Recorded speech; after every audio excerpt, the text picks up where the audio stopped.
for the next panel, now that we are somehow in this same page of the discussion of economical impact and well-being, now that we see that somehow both concepts are complementary and they are even merging, we would like to dive into well-being cities. So cities are the core in which economy takes place. This is where we want you to position. So let's reflect on what is the role of cities. And as I said before, I would like to introduce the moderator, Chiara, with us, and she will be introducing the panel. Thank you.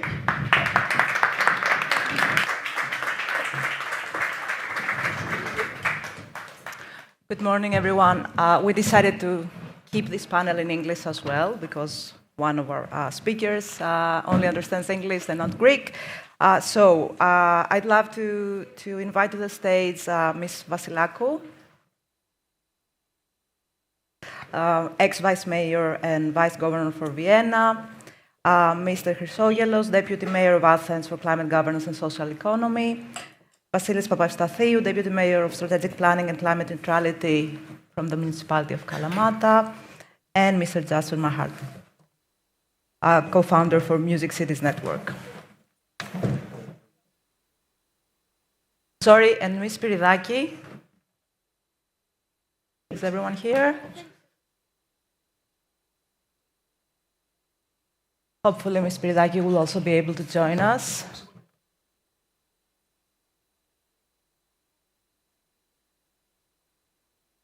Okay, great. Perfect. So thank you for being here. I was personally ecstatic with the previous panel. A lot of buzzwords that they're music to my ears. Everything about impact, value creation, systems change, which I think is a very important concept that we also need to bring to this discussion. Systems thinking, theory of change, all of these things are very important. I've been working on sustainable development for the past 20 years, mostly with corporates. And one theme that keeps coming along all these years is that everything that we know about sustainable development, first of all, is not a single subject. It encompasses social, economic, environmental value creation. But most importantly, it's a system. So it works together under the impact economy or well-being economy. Personally, I don't see a debate between these two concepts. I think they're integrated into one.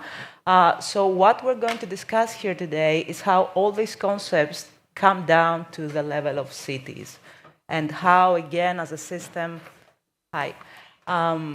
we meant to do the changes that are necessary, again, through a systems change mentality to derive to the say, future desired state. So I'll pose some questions to individually to some of you, and then some questions for everyone to bring in. I was about to start with Mr. Chrysogelos. He's not here, so Mr. Papaefstathiou. Under this concept. Hi. Under this concept, so either we call it well-being economy or impact economy or sustainable economy, how do you think, from a city perspective, what are the main aspects, levers, or however you may call them, that will make us go there in a more systemic way? So what I mean is, I know there are individual, battles to tackle, whether it's environmental issues, social issues, economic issues, but what do you prioritize, and if this prioritization is connecting with the rest, from your experience? But in terms of local economy? Sorry? Of well-being economy in terms, of course.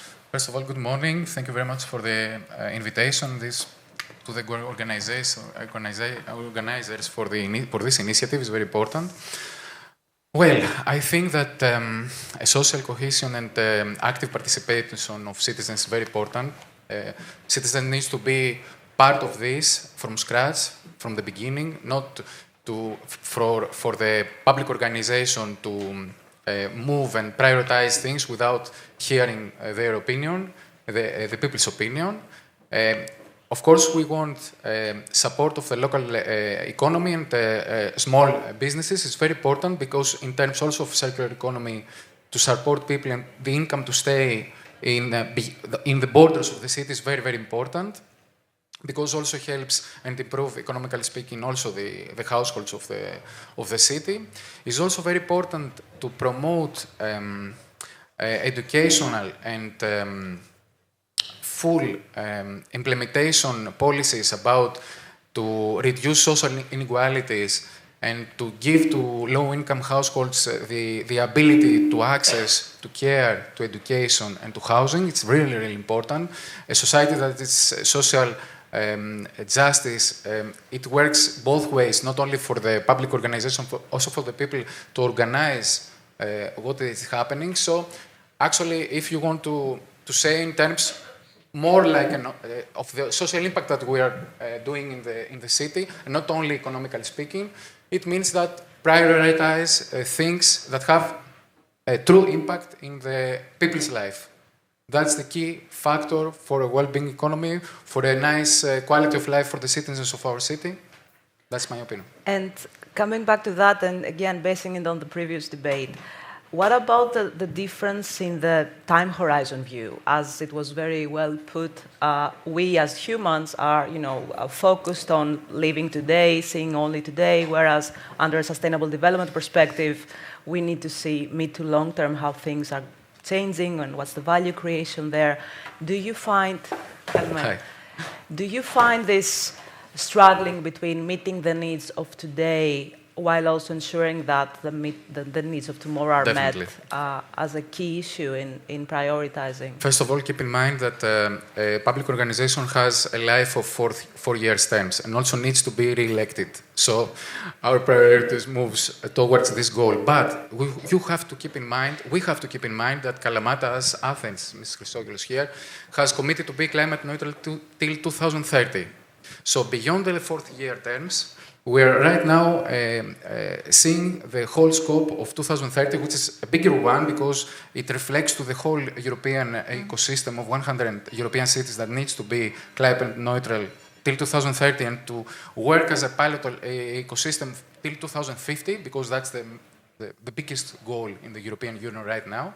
But the more important thing is that speaking about climate neutrality and energy transition and transforming cities, we need to make it very simple to the citizens to understand the terms, because it's a very scientific term. Sustainable development, I don't know, I think, correct me if I'm wrong, that there is not a definition about sustainable development. There is one. I'll come back to that. That depends, but there is a debate here. Yeah. But we can speak about it if you want. So we need to give it to bottoms down to understand what is social development and what is... and for our point of view, is to create cities that you can live in. Cities that they're well-being cities, cities that not only we preserve the natural ecosystem, but also we preserve the right of the future generation to enjoy the same ecosystem that we enjoy right now. So if you understand how important is this responsibility that we undertake for our children, you can understand that you can see beyond 4 years, beyond 2030, beyond 2050, the goal is in front. And if we have well-educated citizens, then they will push along, move forward to even bigger goals. So we start again, creating our priorities, setting our battles, and also fight about having well-educated community. Thank you. I'll go to Mr. Chrysogelos now. We had a context before and in the introduction of this panel how all of these aspects of sustainable development are in essence connected. So any change for the better requires a systems change type of thinking. And going back to the comment about climate neutrality and the fact that indeed citizens are not well educated on that matter, it sounds too scientific maybe. Have you identified a link to the narrative that all these climate or broader environmental issues are also connected with their social well-being, economic well-being? Are you finding this as a way to convince or educate or create awareness to the citizens of Athens? Yes, of course. Climate action is about social justice. This is very clear because okay, maybe 20, 30 years ago, we cannot explain to the people what means climate justice or how climate issues are connected to social issues. But after what happens the last years, it's very clear that there is no alternative. I mean, if we want to have a sustainable society and social cohesion, then we have to tackle at the same time climate issues and social issues. Otherwise, there is no future.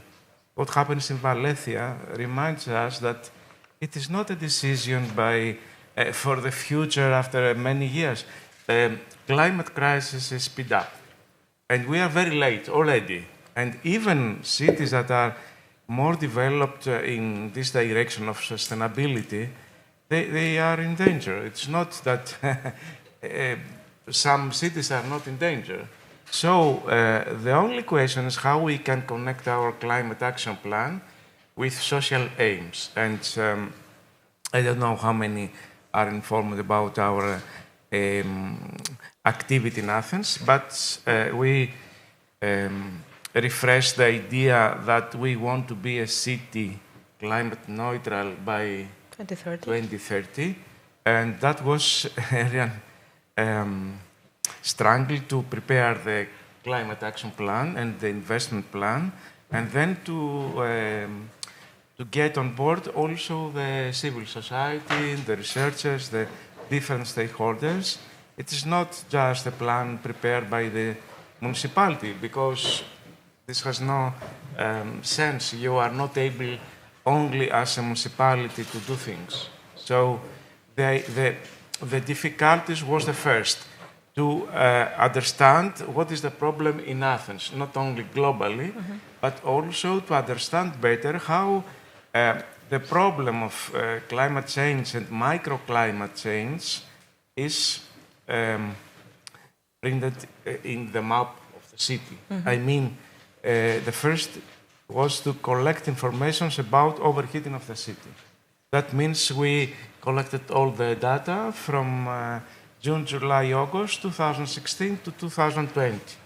And then we saw what are the highest temperatures in this period in the city. And of course, you realize that the distribution of overheating is not the same everywhere, but it is very connected to the quality of life in different neighborhoods. So it is not a surprise, of course, but we have the data there, and we can realize with data now that the overheating of the city is connected with areas that have low quality of life. They suffer from energy poverty. They are the areas with people with less income. So for us, climate action is totally connected with social aims. If you want to be efficient, you cannot say to people, okay, we go there and say, please reduce the energy consumption, because then they say, but we don't use air conditioning. We don't have the money to pay the bills, the energy bills. So it's very clear. And of course, a number of issues like mobility issues, energy issues, and the action plan now is connected with concrete social goals. For example, we want to produce 16% of the energy needs of the city, not of the municipality, produced by energy cooperatives, of course using renewable energy, and including this also the citizens, and of course the poorest people. And then we try to find clever or smart and new financial tools, because, okay, personally I don't believe that you give free of cost the energy to everybody, because then you have increase of energy consumption. We have to connect energy reduction with access to clean energy and low prices for everybody, not only for the people they cannot afford the money to pay the bills. So it is for the whole city and the small, medium enterprise and so on. So we want now to find the ways to install solar systems. We start with schools, but also we think some innovative ideas. Maybe people, they don't afford the capital for the investment, they can offer place, like roof or balconies or areas. So they can participate as members of the cooperative. We are looking different areas also in the surrounding area of Athens, because there are empty areas. We can use previous industrial, for example, areas or waste disposal areas and so on. This is the first. We want to cover at least 16% with the active participation of the municipality and the society. We want to find also tools to support additionally 9% of the production by public sector or by private households and so on. We have created also Energy Alliance in collaboration with other municipalities. Of course, the second is the energy efficiency of the buildings. The rate of energy efficiency works is very slow. We will not be able to cover to succeed in 30% energy efficient buildings in Athens if we follow just the previous rate. So we want to speed up to 5 or to 6. That means we need also new financial tools, and we have also the aim to support as a municipality with different tools the energy efficiency of at least 1,000 block of flats. So it means that we speed up, and we give an example of what we mean with energy efficiency, but also connecting energy efficiency with tackling energy poverty, because, of course, one of the criteria will be the energy poverty, social criteria, and so on. The third is, of course, mobility. Mobility means that we reduce the use of private cars. Also, many people they cannot afford cars, but that means we have to improve the public transport system. Of course, it is not the responsibility of the municipality, it's a pity in Athens, and there are some studies and some plans, and they don't care about the proposals of the municipality. But I think we will be more active there. But also, the other is that we can improve the quality of life in neighborhoods. That means that we will create pedestrian zones, green corridors, connect, and step by step to reduce the use of private cars. That means also reduce the cost, because using a private car means a lot of expenses. So there's again a social benefit to that. Yes, it's social benefit. But of course, the people cannot wait 30 minutes, 40 minutes for the bus. So we are thinking also for connecting the main transport system with public transport, with the municipal public system. It's a little bit difficult, but I think we will succeed to do it.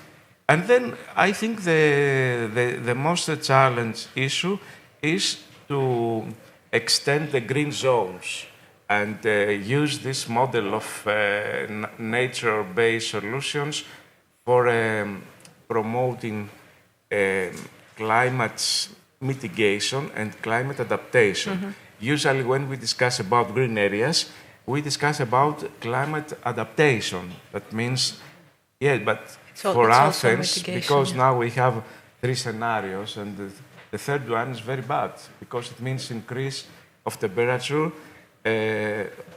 about 5 degrees. I saw we have collaboration with different universities now, group of students. One of them is from the Harvard Design School, and they present us what Paris think about it. The third scenario in Paris, 5 degrees higher temperature, means that the people will have to go underground. The most of their work and life will be underground. In Paris, think that if the temperature in Athens is for a long period 45 degrees for 100 days, it means that not only the quality of life, but the daily life will be very difficult. We are not used to live in a situation. Think that it was about 32, 35, 38 degrees for a long period. that is very important for the life of the people, and the elder people suffer a lot. We have not developed such studies, but think that elder people of 75 to 80 years old stay in a house only with air conditioning if they can afford the money, and they stay there for 20 days or 30 days.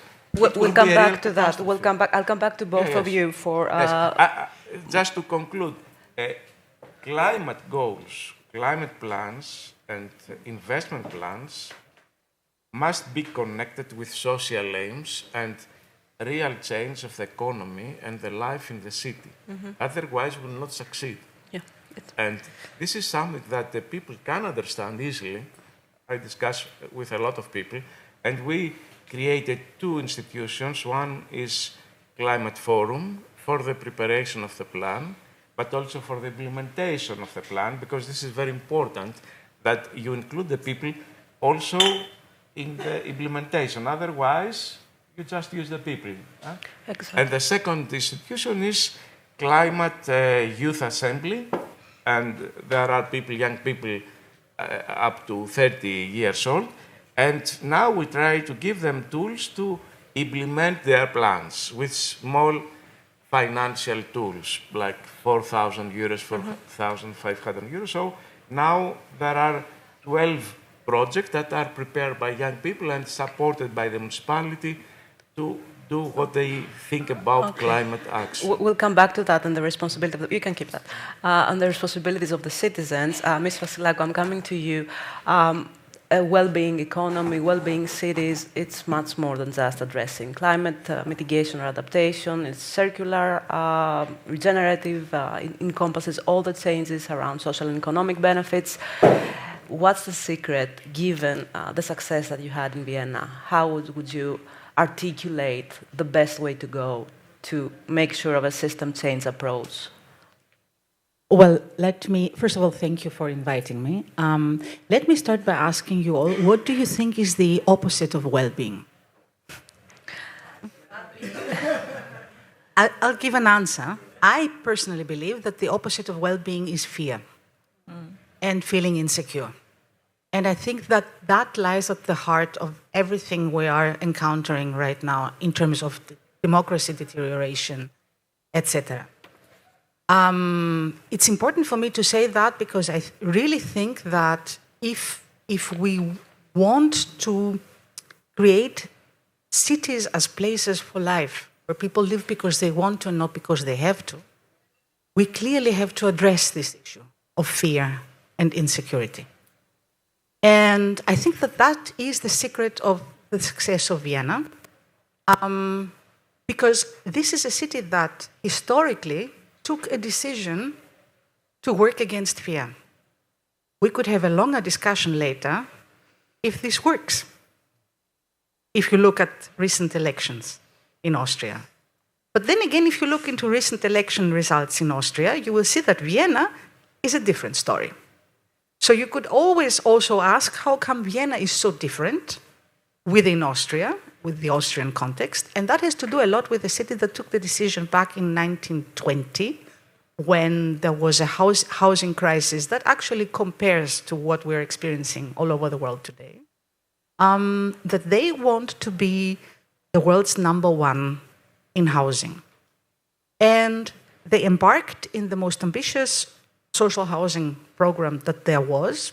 You must imagine it was 1920. It was 2 years after World War I. They had no money. They had just been elected. And I couldn't go on now and explain how they did it, but they did it. And the lesson learned is that everything starts with the first step and with a plan. Now, the city today is the world's biggest owner of real estate, in the sense that 62% of all Viennese live either in municipally owned or in social housing units that are subsidized by the city. 62%. We're talking about a housing stock of over 500,000 units altogether. And mind you, high-quality units, beautiful places. So if I had pictures to show you, you would say, I want to live there too. I want to live there too. That means that 75% of the Viennese population qualifies for social housing in terms of income, 75%. This is not just for vulnerable groups, it's for everybody.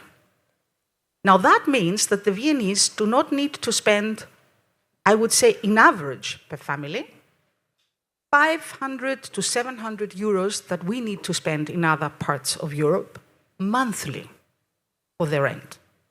And where does this money go? Into local economy. The same goes for kindergarten, it's free. Private or, by the way, municipal, and there is 100% coverage. The same goes for public transport. It has one of the densest networks, public transport networks in the world, and one of the cheapest. So the annual ticket is 365 euro. For €1 per day, you can go anywhere you want. I'll stop here because I will say the following. I think that if we look into well-being, that means, on the one hand, and it connects a lot to the previous panel, what you do not need to pay for, but is given to you, is organized. That makes you feel safe, right? And optimistic towards the future. The second has to do with livability in the sense of the public realm, clean air. We've addressed many of these issues. My personal definition and the approach that I took in the 10 years that I was vice mayor was to say we want to be a city that's good for children, because what's good for our children is good for us all. And what it is that we want for our children is what we want for ourselves as well. So we want for our children to grow up in a healthy and safe environment. We want them to be able to move around freely and play, to have access to nature, to play with water, right? All these things we love for ourselves as well. And we need to provide them at the heart of our cities. So, public realm, and last but not least, community. And that means not only feeling integrated, but also being empowered and supported to implement your own ideas. It's the connection element, I think, that was mentioned in the previous panel. Can I come back to the fear fact that you pointed out? I recently visited a doctor, and he said, it's nothing, you have city stress. So given the pace of how rapid things go in a city, from moving from one place to the next, or all the anxiety that everyone has, so if you see them walking around the streets, and that's definitely connected with fear to some respect as well. And going back also to the degrowth comment, which I think was very, very to the point, do you expect that in the future, throughout all these type of initiatives that you've seen in Vienna, will cities calm down? Will they come lower pace places to live that makes us want to be there and increase our well-being? Do you think these initiatives help to that respect, or is there more things we need to do? Sure enough, I think, I can do a self-test. I am of Greek origin, clearly, and that means that I spend time in Athens. I'm Athenian, by the way, so I spend time in Athens every now and then. As soon as I arrive in Athens, I'm a different person because I need to take the car. I'm dependent on it. And as soon as I start driving the car, I become an ugly person, right? Who wants to drive over other people and is always stressed. As soon as I'm in Vienna, I take the tram, which is in front of my door. And while I ride in the tram, I can read, I can chat with my friends. I have all the time in the world. I know exactly when I'm going to arrive, right? So this is just a banal example of what it does with our lives and what it does with our personalities. But let me bring it to the level of how can it be done? Because in the end, we need to repair our cities, right? We need to transform them. And I think something also that connects a lot to what we've heard. On the one hand, I think we need to embark in long-term plans with commitment on behalf of the entire ecosystem in a city. So this is not only a matter of leadership from the top, it is also a matter of involving communities, involving businesses, involving industries, involving the entire ecosystem to commit to one long-term plan. And there is a place that has shown us that it can be done, and this is Benejin, Colombia. right? What is the miracle of Medellin? The miracle of Medellin is a 40 years plan to which everybody has committed, and it's being followed year by year, year after year, regardless who's mayor, regardless what happens. So this kind of planning is what we need. And the second thing that we need, I think, is to learn to translate plans into local action. Because what I personally believe is that a city is, in the end, a city of neighborhoods. And that beyond big infrastructures that you need and policy, you need to be able to create a plan for every neighborhood to thrive. And once you have a plan for every neighborhood, then the whole with system. small interventions, right? Then you have that 1,000 needle strategy, and whatever you do falls into place. So if you ask me, what is Vienna? I would say Vienna is, let's say, Europe's Medellin. It has a long-term plan. It has a long-term commitment, at least to specific targets, let's put it this way. And it has an approach of translating everything into local action and then involving local communities into doing things. And to make a long story short, I'm sure that once a city embarks in this direction, it will always, always, always be successful. Thank you. Jesper.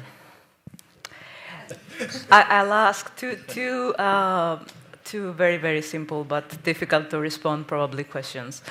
A, what is the sound of Athens now? And B, what would you want it to be if you had a magic wand in 10 years from now? You mean the sound of Athens? Well... When it comes to your mind, what is it? To my mind, well...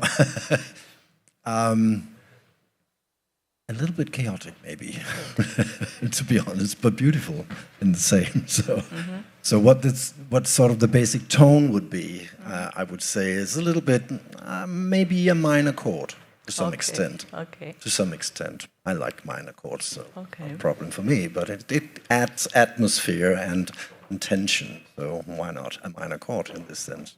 Tell us more about how these things are connected. How are the sounds and music in this context of well-being cities connected? I think, well, this could be a musicology lesson. I don't think we should go there. Okay. My perspective on these things is I work within music and culture.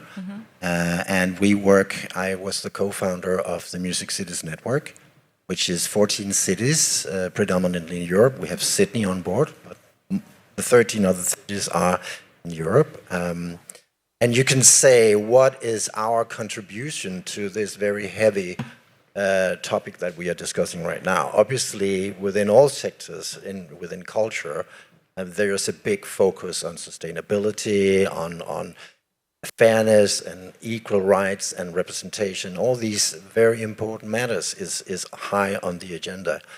I would say, I'm not saying that isn't important. It is very important, and culture and music is often used in other, let's say, directions, rather than just music or art for art's sake. It can be used, which is fine, for a lot of purposes, and especially when we are talking about the term well-being. It is obviously a very huge part of a well-being economy, and a city should, in my view, optimal be offering a wide selection, a wide range of, let's say, I wouldn't say attractions in the sense of the word, but access for its citizens to culture, I would say, is a very important part of the well-being economy.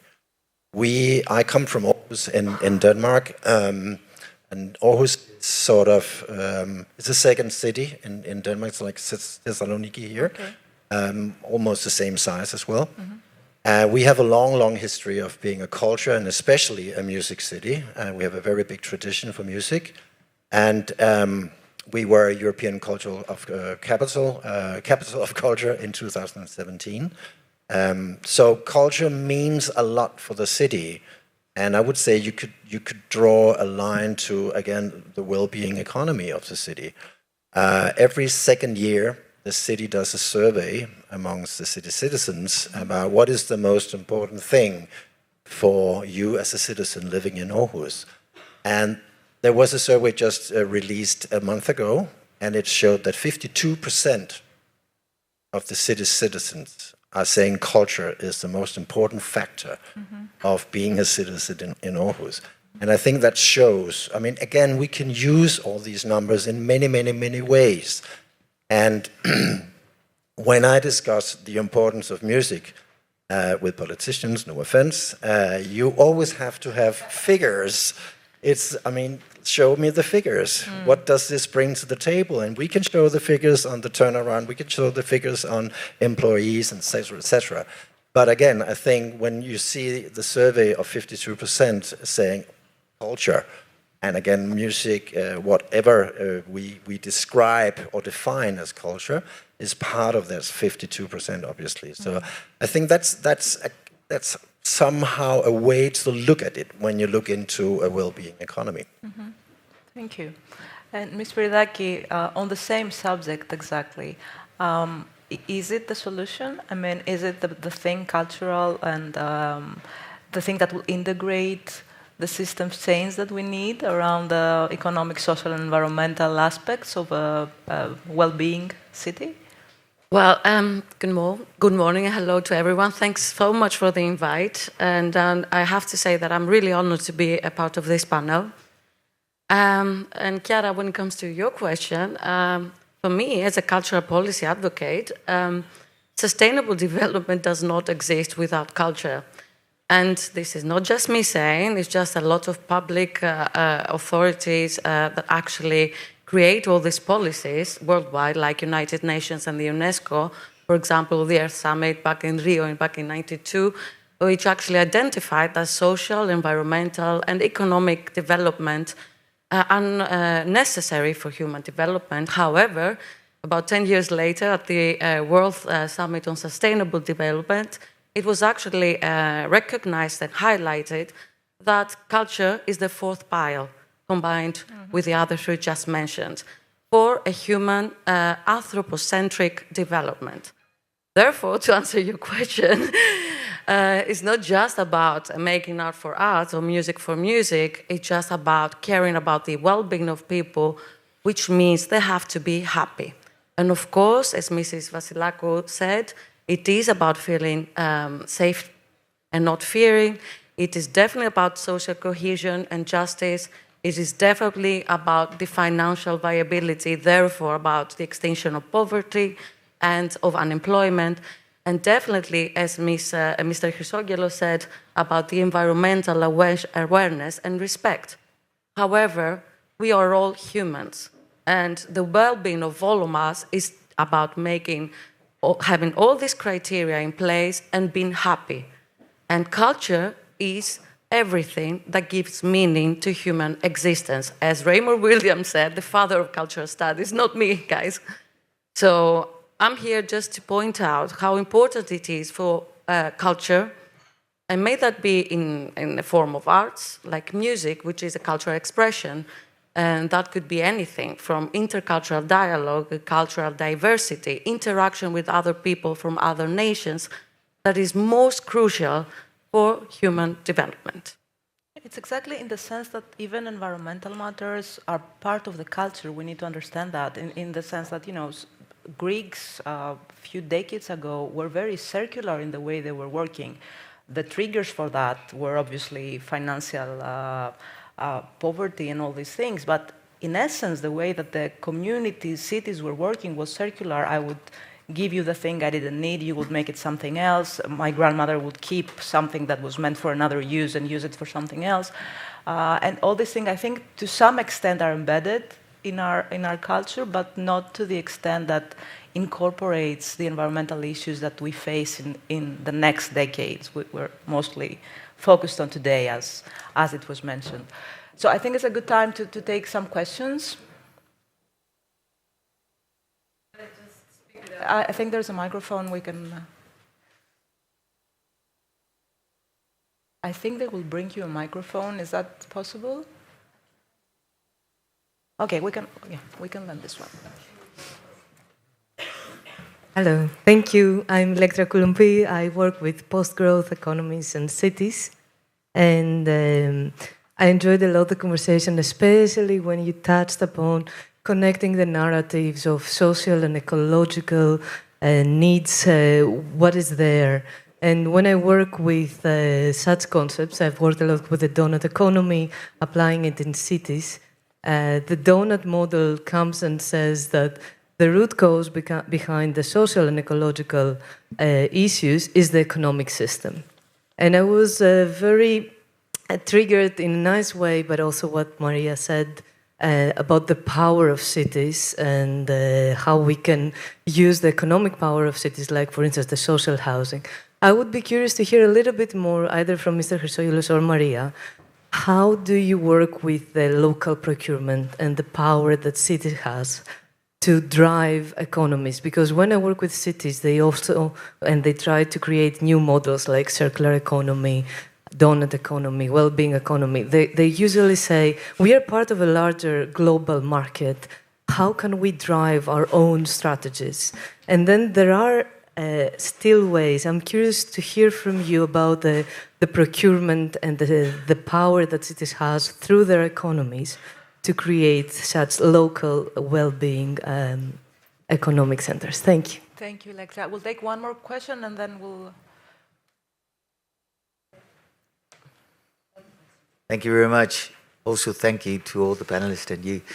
I was struck by what Maria shared about Medellin, and it has, I've been there many times, and I was wondering if the word integration becomes the big word, because in Medellin, you've been probably in Medellin, and you can take what they call the subway, going up to the favelas, and there you find the subway station, you find the library. But then next to the library, you find the football field. So, you know, the word integration, perhaps with culture as part of reality, strikes me as the one element. And I was wondering what you thought about that. Thank you. I'll try to give a possibly brief answer to the first question. I think that cities have the power to actually develop their local economies in the direction that they wish, but they need to take a polycentric approach. And it's also about mapping. In many cases, I think we have policy, but it is not mapped. So if you take an approach where you say in a city, I want to have local centers, and I want every neighborhood to have its center, and I want these centers to thrive. That then means that you, first of all, have to create access, you have to do numerous interventions in public space, and you have to work with local economies, local businesses, as I have actually explained before. I will just bring one example in terms of procurement that is from Vienna, and I will leave it at that. There are numerous others. But example given, what we said in Vienna is we don't want to, first of all, we don't want to demonize, let's put it this way, public-private partnerships. We want to do them the right way, because actually you could never do it as the public hand all by yourself. So somehow you need partnerships and you need to collaborate in order to change the world. But this is not enough. So what we have actually implemented is the concept of public plural partnerships, which is then a collaboration between the public hand on the one hand, possibly also one or two companies, but also individuals. And with this, I can pass on more or less for this part to Nikos Chrysogelos, because energy communities, in the end, are public plural partnerships. Also, an example from Vienna is that we created citizen solar power plants who are operated and maintained by Vienna's energy company, but are owned 100% by the citizens of Vienna. And everybody can own a share of as little as 50 euro, maximum 10,000 euro. And you wouldn't imagine what happened when we started selling the first one. It sold off within 24 hours. Actually, no, that's not true. This first one sold off within 2 hours. That's it. And up to today, it never takes longer than 48 hours to sell all shares. So I think we have the way. It's just you need to be innovative in terms of tools to mobilize small investment, to empower people, and then you can actually do many things. I'll leave it at that, as said, because this is actually an issue for a panel in itself. Now, to Medellin, I would say, I agree, but what I learned in Medellin, to be honest, is that everything is about access to resources. Because if you look into Medellin and why it was the so-called world's murder capital, it was because the people living up hills, I don't know if you've ever been there, but in Colombian cities, you have a difference in altitude of up to 1,500 meters. So all resources are down in the valley, and the people uphill would need about 3 hours, 2 hours downhill, 3 hours uphill, to access the resources, which is basically the reason why they were, of course, in the hands of the drugs barons, right? Because that was the only kind of resource that was there for them. So in order to transform the city, what they actually did was to provide access to resources. They did the metro line, and then they did the cable cars that take them from the hills down. And then they started integrating libraries, schools, social housing, justice buildings, whatever it is you need around the stations of the cable cars and the metro. So what is it? It's an integrated polycentric approach providing access. And I think that it is really important, when we plan cities, to have a very concrete approach towards what it is and to map it spatially also. Otherwise, you may be doing wonderful things, but having no impact. Cautious of time, Mr. Chrysogelos, one final comment on the integration? Yes, I think also it's a question of cultural change, because this happens always. I'm from a small island where this feeling of belonging in a community and solidarity was something integrated in their daily life. It was not discussion about community or solidarity. It was part of the daily life. They organized their life in a way that they could work together for solving their problems, because otherwise they could not solve the problems. The island was far away in that period from the center. So they had to act together. Of course, the city is totally different. Even the people they come from this area, they don't have the same behavior in the city because they are isolated. As Maria told, she changes when she comes to Athens. Think that the people change their life, they move to Athens, and the life here is totally different. So we have to discuss about cultural identity and cultural identities, because there are not only people Greeks, there are many from different areas of the country, of other cities or other countries, and so on. So this is a big issue. We focus a lot on intercultural approach. We have a good example, and now we'll implement a pilot project in a similar neighborhood to see how we can work with people, together with people from 22 nationalities. Because then there are different cultural issues, language difficulties, and so on. So this is important. We will start in November working in this area and implement there what we want to do with the whole city. So it's a big challenge. I wish we had more time. I have too many questions for everyone. Yes. Just to finish with finance. The procurement issues and financial issues are the most difficult. because the municipality, but also the institutions are used in, let's say, old-fashioned tools. It's very difficult to persuade that they can include social and green criteria in public procurement. It's very difficult. I am a deputy mayor for climate governance and social economy. This is a challenge. We have to develop new, more inclusive financial tools. It's a big discussion, of course, next time. This is fine. So just very quickly, I will keep 3 words as a sum up. The long-term planning perspective, which is obviously aligned with the sustainability narrative that we need to think about the day after, not just today.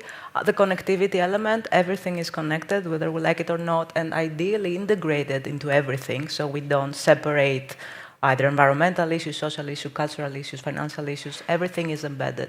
So I'll leave you with that. Thank you very much for being here. So you wanted a final comment? I have one final comment.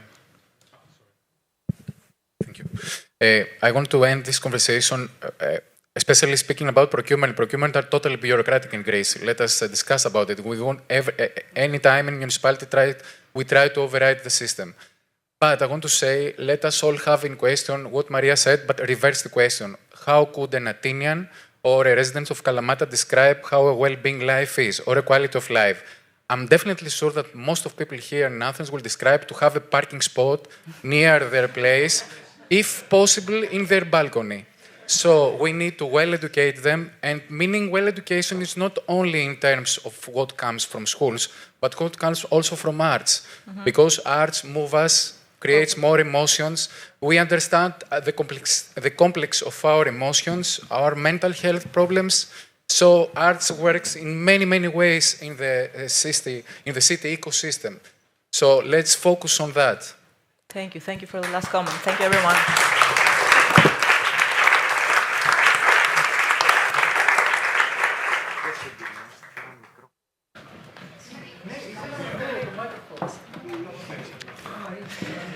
Thank you very much. So the bottom line is that we need to move to